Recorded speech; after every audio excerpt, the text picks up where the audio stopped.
Hey guys, Mr. Marcus here, and as you can see, MLO Master League Online, Mr. Marcus Mafia, that's what it's all about. And this episode, I will most likely be taking a break from MLO for not a while, not like weeks and weeks and weeks, but maybe a couple days, maybe a week at most, because this episode sort of shows off not everything which is wrong with the game, it's just really frustrating to play at the current moment, like really frustrating, and you'll see why. So, in this episode today, we have 3 matches for you. 2 against Liga Warsaw, but they're 2 different players, and the first match against Cervantes Santander. Is that the one? No, Cervantes Santander. So, this match against this guy, he had a relatively decent team as well, and it's really frustrating to see when you look at your team and when it comes up saying the difference in team strength small, and it's really not, and it's just lies. But for some reason, I took ages looking at his game plan. I don't know why I took so long before I ended up moving it into game plan. But I looked at his team as Donnie Willow at left back, Nocherino in midfield, Icardi up front, and I was like, no, his team's pretty decent. But then when he had possession game on, I was like, okay, he's gonna probably play some nice possession football, and it'll be interesting to see. So, of course, kick off as you usually do, mark your players and whatnot, and then suddenly this was a bit frustrating. Okay, so. No, this game wasn't too frustrating really. I mean, Florenzi gets through on goal here and he actually scores quite a nice goal with his right foot. And it wasn't frustrating, it was the fact that he went at a custom... It sort of took a bit of the fun out of the game because he went to a custom tactic very early on. And it was just frustrating because, well, for him probably more than for me, because his custom tactic was basically all-out attack, and it just basically made the game extremely easy for me. So, at half-time it was 2-0 to me. And I thought, okay, I'll continue with this. His pass completion percentage was quite low. My pass completion percentage was actually relatively high. And it comes to the second half of the game, and I scored probably the most fortunate goal I've ever scored ever. Like, look at that by Vidra, just runs past about 4 players and gets a shot to score his second goal of the game. And then, he started hacking me a lot, was basically the thing to say. Because, I mean, Jaman here gets a shot away, and referee brings it back for a penalty for whatever reason. I missed this penalty of Charlie Mondrew, by the way. I hit it off the crossbar. And I was like, okay, the tide is changing, and the tide did change. It changed really, really quickly, because from this he has ball of Chikazella, whatever his name is, and he heads it, and then as you can see, he's got 3-on-3, and he plays it for the Glasgow. It's actually a really nice ball to play it through, and he ends up scoring past Cato. And it was so frustrating because for whatever reason I went all out defence and it just was not working, because Florenzi for whatever reason gets put in centre midfield when he's an attacking midfielder.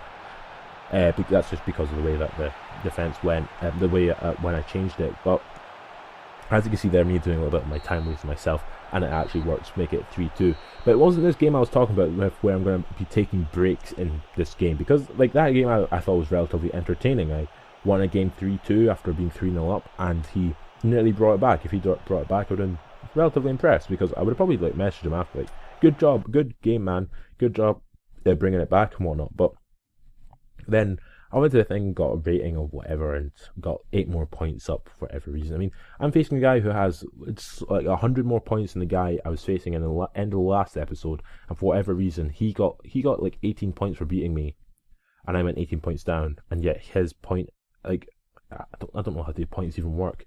But this is the match I was talking about, okay? Like, if this is any of you, I'm not going to hate on your gameplay. Your gameplay worked perfectly. It was just really frustrating to play, and you got a little bit of help from the referee. But it probably isn't any of you. But if it is, well, it is then. So, we faced against this guy, Liga Warsaw, and he had Welbeck up front, like an okay player, as Wolfsky and behind him. And he gets a penalty really early on for that. I did nothing wrong. I didn't do anything there. Ricardo Fai comes in the back of him and completely takes him out. And I was just like, what are you doing? So he got a penalty, and I was like, okay, score a penalty, I'm not too bored by it. But this is where it got frustrating. So he scored the penalty, popped it in the bottom right when I would always go bottom left. And then he was a good defender, okay, he was doing a very good defending, but then he did this. So he had the ball with Avil Lumneda, his goalkeeper, and he kicked it out. And when he kicked it out, instead of going forward like you would in any game of football, he goes forward a little bit, thinks, oh, I can't go forward anymore, I'll pass it back. And he basically played like Barcelona, but not going forward. He literally played like Spain winning the World Cup in 2010, when they just played a lot of football and didn't do anything. Won games 1-0 and whatnot. I mean, I was getting the ball here, trying to get it forward, and I think he had the defence midfielders marking my players, so I couldn't get forward more. And like here, for example, he has the ball with Pawlowski, runs on his left-hand side, doesn't cross it in or anything. Well, he actually does try and cross it in, but gets the ball, and instead of going forward, he goes back. I mean, what are you doing? Like, it was really frustrating to play, and you can see by the stats at half-time, 72% possession for him, and he had one more shot than me. And I thought, God, it's so frustrating to play. But I mean, of course, that's the whole point. You meant to play against people who play different ways. But I'm just so used to playing people who do this. And this is when he started doing it, and I was just like, man, you have all this possession. There's no need for you to do that. You can actually play around my players and actually score a really nice passing goal and whatnot. But no, I'll try and ping it through every single time through to Danny Welbeck or whoever he was playing it for. He wasn't actually playing Danny Welbeck at this point yet. But then he actually had Wilshere as well. I mean, he had a much better team than me. Come on. But then he ended up actually scoring a goal here with Pawlowski when Christian Rodriguez, no, not Pawlowski, Milik. When Christian Rodriguez, for whatever reason, decides not to do anything with the bloody ball and just lets the ball go through his legs. It's just like, what are you doing, man? Like, come on. So, in the 61st minute of the match, I get shot away and I hit off the post. This is basically the post. This is basically the episode where Vydra hits the post about 40 times. And then he scores this free kick. Okay, he's 30 metres out, so I was really impressed with the free kick, but I'd already skipped it by the time I showed it, so... But I mean, when I looked at that, I thought, okay, this is like some sort of exploit, hit off both posts or something. So, like, it was the most frustrating game for me to lose 3-0, because one of his goals was a bit of a play-through ball to try and get it forward. And look at that, I mean, 62% possession, was it? I mean, come on, I mean... It was so frustrating to play, considering that his goalkeeper was man of the match. He had 2 more shots than me in the game, but we had the same amount of shots on target. I don't know what it is, but I mean, then I ended up losing 10 points. He got 11. I was just like, and the most ridiculous thing is, he probably deserves to be up there with rated 600 odd, and I probably deserve to have a rating of 500. If I'm being honest, I can't play this game to save my life. Actually, I probably can play this game to save my life. If a guy comes to my house, it's like, put a gun to my head to play this game to save my life, I would probably be playing it to save my life. So, yeah. So, into the last match of this episode against another guy who had Legia Warsaw, but his rating was so low, and it's just like, whenever you face someone who has a low rating, you always know they have a better team than you. So his difference in team strength was small. Small. Complete bullcrap. So much rubbish. I mean, come on, look, you'll see his team. So his team, he had likes of Song Young-min, he has Julio Baptista, Wijnaldum, Chivu Parker. It was just like McGregor in goal, Johnny Evans at the back. I mean, of course, the majority of these players aren't high rated, but they're not high, not like 99s or 90s or above, but there are players who you recognise. And I was just looking, I was like, okay, this is really frustrating me. So I was like, okay, I'm going to go out of this way and I'm going to beat the hell out of this guy, considering what had happened in the last match against another Legia Warsaw guy.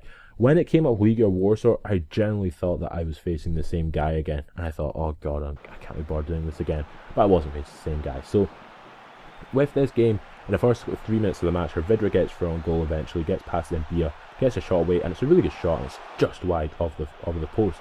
But then literally a couple minutes later, Vydra runs past 4 players, gets a shot away, and he hits off the post again. What are you doing? But yeah, then I give away a free kick, which could potentially have been a free kick. Chivu takes a free kick and he pops it into the top corner.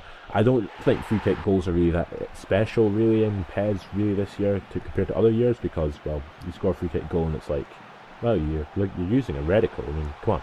And then he nearly scores another nice goal there, but Kato actually does a really good job of defending it. And it goes out for a corner kick, yeah. Which, he doesn't score from the corner kick, if I remember correctly, because I don't concede from corner kicks. Every once in a while, only once do I concede from a corner kick. But this clears it. I mean, you see the stats at half time. And this guy, he was a good player, but of course he's a better team than me, so, and there's no such thing as handicap. So, which is good. I don't want there to be a handicap. So, into the second half with like 20 minutes remaining in the game, Vydra and German play really nice football together before eventually a chip gets through to German, who volleys it into the back of the net like the animal that he is. And about 8 minutes later here, Kato, after quite a good save, kicks it out, tries to give it to German, doesn't really work. Comes out to Ricardo Fati, however, who runs with German, plays a really nice ball into Vydra, takes one touch and he hits it into the back of the net past Alan McGregor to make it 2-1 to me, and literally going into the last minutes of the match. So it was a really good game because this guy, like, he wasn't trying too much in terms of, like he wasn't trying too much in terms of keeping possession and not going anywhere with it. I mean, yes, the other guy did win 3-0, but oh, crap. So with this game, I sort of noticed that I played so much better when I don't have Florenzi in the teams, because Florenzi was on purple form and didn't want to play.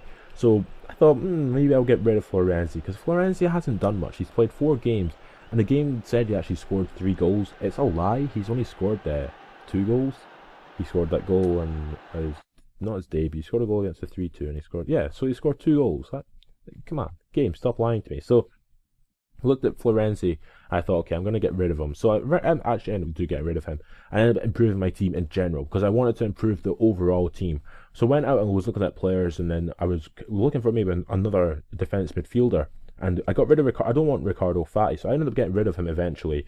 And I went out and bought this Yagne Fay guy, and I was going to buy Mudin Gaye. Mudin Gaye is quite short, which I thought, like, I don't like having too many short players in the team, so I like players, like, at the current moment, with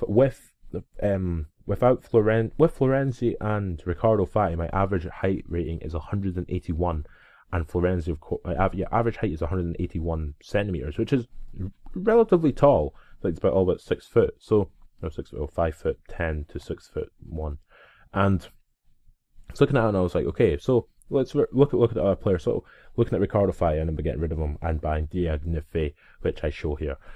And I thought, okay, I'll look at some other players. I'm sure Moonin Guy is I'm sure he's quite small, but it doesn't really matter because we looked at Yagne Fay and actually bought him for 945 points, which was pretty decent.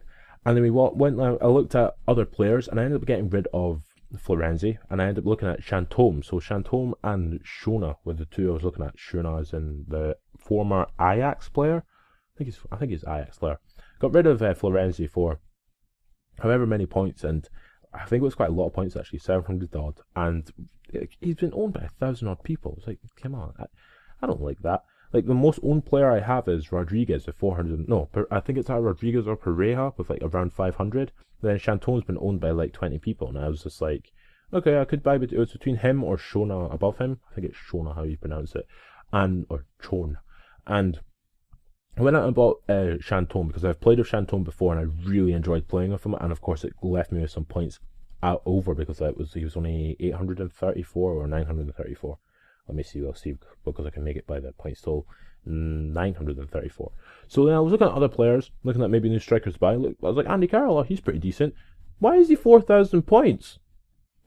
What the hell? Why? He's not, like, he's amazing though, is he? He's 81 rated. Yeah, so I'm going to take a break for a while, maybe like a week or a couple of days, maybe 4 or 5 days, until whatever. And yeah, so if you have enjoyed this episode, subscribe to my channel for more, and catch you later.